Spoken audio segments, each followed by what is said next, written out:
Hello everyone. Here I would like to share the knowledge regarding a migration of SpecFlow to Reqnroll. So we know that SpecFlow is a behavior-driven development toolkit. So that was developed by Gaspar Nagy as part of Spec Solutions. So later Tricentis acquired this SpecFlow. So as per the recent update, Tricentis SpecFlow to end of life.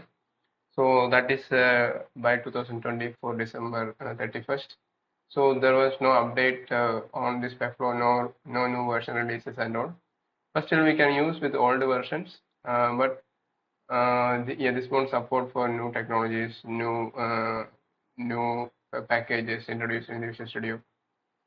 So and the Gaspar Nagy and team decided to create a new toolkit for the behavior-driven development automation.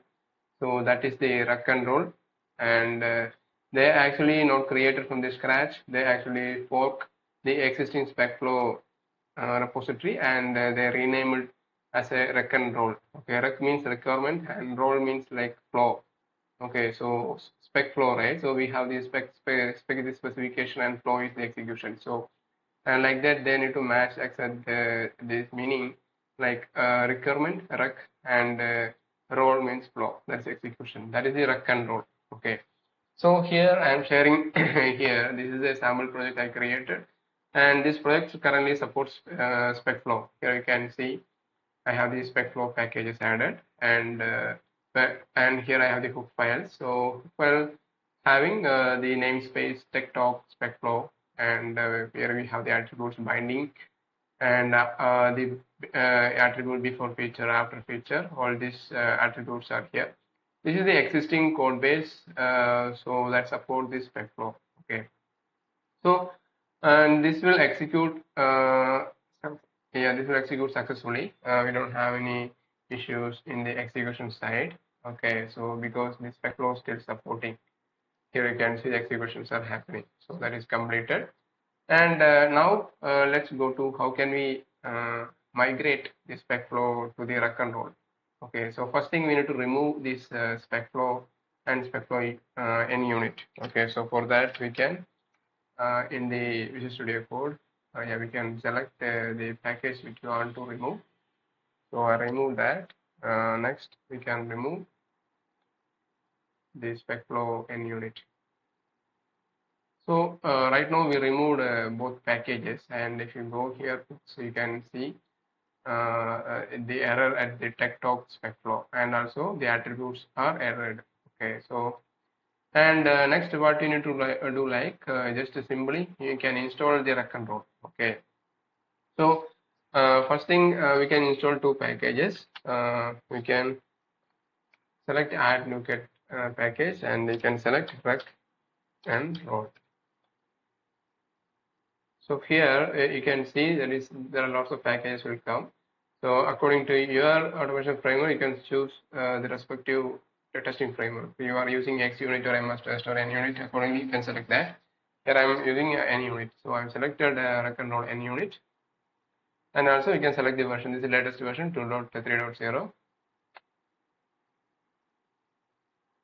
So that is selected. Next, we need to add Reqnroll SpecFlow compatibility. Okay, so here we have Reqnroll SpecFlow compatibility. This package actually is not required. Okay, at the so the Reqnroll NUnit is sufficient. Okay, suppose you already have an existing project. Okay, with this SpecFlow. Okay, so you don't want to change your existing namespace. Okay, the namespace is the techtalk.specflow. Okay, you don't want to change the existing namespace.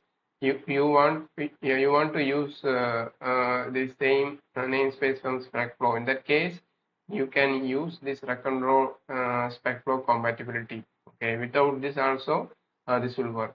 Okay, so let's see the execution part. And now we added these two packages. Okay, the Reqnroll NUnit and Reqnroll SpecFlow compatibility. And here we just execute the script and see. In this case, I am not changing anything in the code level. Okay, I am not updated any any attributes or any namespace in the hooks file or in the step definition file. Okay, so I just installed new two packages. Okay, that's it.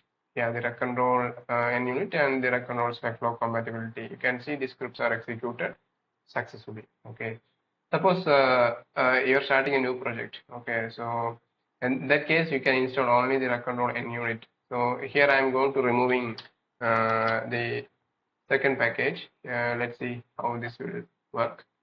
So I selected the SpecFlow compatibility that I have removed. Now I have only one package, that is the Reqnroll NUnit package.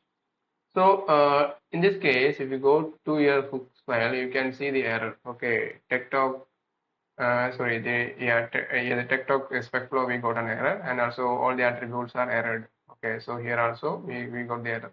How can we solve this? Means we can remove this package. Okay, instead of that, you can add the Reqnroll package. Okay, that's it. Okay, this namespace we can add, okay, using Reqnroll. Now we don't have any error. Okay, the errors are gone. And the same way here also we can replace that TechTalk.SpecFlow you can rename to replace to the Reqnroll namespace. Okay, now errors are gone. We don't have any error, so we can check once again the hooks page, the hook class. We don't have any error. At the same time, in the step definitions also we don't have any error. And in the CS project, we can check the packages. Now we don't have any SpecFlow related packages. We have only the Reqnroll NUnit package. Okay, so if you go to your test case, just execute. Let's see how this will work. Yeah, now I just started the execution. So this is in the progress. Yeah, now this is execution started. You can see you are loaded and executed successfully. So okay, so this is the way we can easily migrate the SpecFlow in C# to the Reqnroll. Thank you guys.